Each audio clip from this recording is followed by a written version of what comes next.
नमस्कार, प्रजासेवा न्यूजमध्ये आपलं हार्दिक स्वागत। या रणधुमाळीमध्ये आपण काही नागरिकांशी संवाद साधतोय। नागरिक म्हणण्यापेक्षा अनेक वर्षांचे भाजपचे निष्ठावंत कार्यकर्ते श्रीनिवास नल्ला यांची प्रतिक्रिया आपण जाणून घेत आहोत। गेल्या सर्वप्रथम आपला हार्दिक स्वागत। धन्यवाद सर, नमस्कार।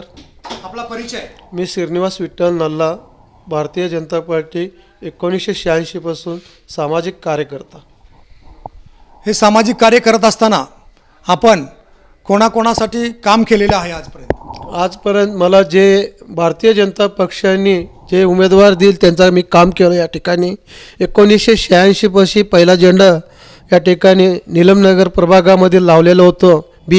आता आल्यानंतर प्रभाग झाल्यानंतर या भागामध्ये प्रथमतः मी कर्ली यांच्या आईला भारतीय जनता पक्षाचे तिकीट देऊ घालून त्याला निवडण्याचं काम मी केलेलं आहे।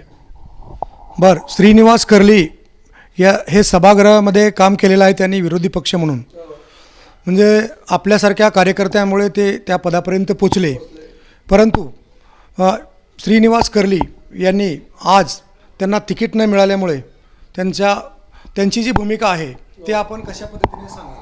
आता कसं आहे, भारतीय जनता पक्षाने त्याला कुठलं पद दिलं नाही, सर्व पद दिलं। विरोध पक्ष नेता दिला आहे, सभागृह नेता दिला आहे, सर्व दिल्यानंतर बी तुम्ही रुसून बाहेर जायचा गरज नव्हतं।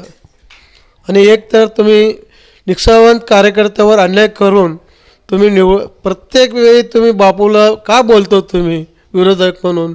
अरे बापूने जेवढा निधी दिला तुला, त्या निधीचे काम तू केला आणि आता दुसऱ्या पक्षात जाऊन तुम्ही निधी दिला नाही, का दिले नाही असं का बोलणार? तू बोलायचं नाही आहे ना। एक नगरसेवकाला काय केलं, तुम्हाला निधी दिला, तुम्ही वापर केला नाही, ते कामाचे निधी या भागामध्ये आणलेले नाही आहे। ते कर्ली यांचं असं मत आहे की मी एवढा अनुभवी आहे, मी एवढा काम केलं आहे, मला डावलून न शिकलेल्या उमेदवाराला का उमेदवारी दिलं? त्यांना डावलण्यात आलेलं नाही आहे। यांनी स्वतःहून काय केलं, भाजपमध्ये मी आता काय मला तिकीट भेटणार नाही मग स्वतः जाऊन एकनाथ शिंदे गटामध्ये जाऊन त्यांनी उमेदवार घेतला। या भागामध्ये कुठला जर अनाडी जर असला तरीसुद्धा उभारला तर भाजप म्हणूनच येणार। एक टाईमला काँग्रेस होतं, ज्याला उभारलं केलं तर काँग्रेसच येतं। आता आमचा पिढी आला आहे, ते पहिल्याचे 70 कलम गेले। आता सर्व जे भाजप उभा राहील ते भाजपच उमेदवार येईल असा माझा आशा आहे। आणि यावेळी महानगरपालिकेचे महापौरसुद्धा भाजपचंच बसणार आहे, मला 100% आत्मविश्वास आहे।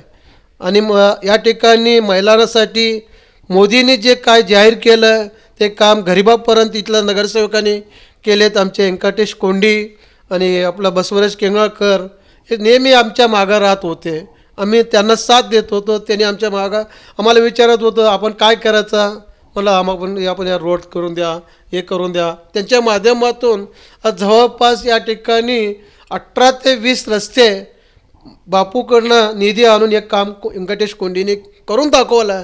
34 शिकला तर हरकत नाही, पण शिकलेला माणूस कुठं गेला ते आम्हाला बेपत्ता आहे, ते आणखीन आम्हाला माहिती नाही।